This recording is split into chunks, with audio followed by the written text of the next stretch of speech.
How to set up remote play on iPad with PS5 controller.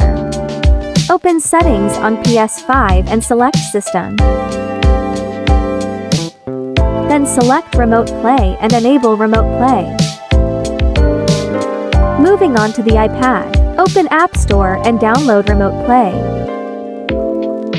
Next, pair the PS5 controller to iPad. Press Share and PS button together for 5 seconds. Continue pressing till the blue light appears. Controller is ready to pair. Head over to Bluetooth settings and select DualSense wireless controller.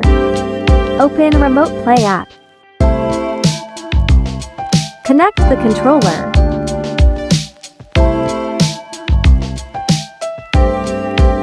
Now, as long as there is internet connection, you are ready to play.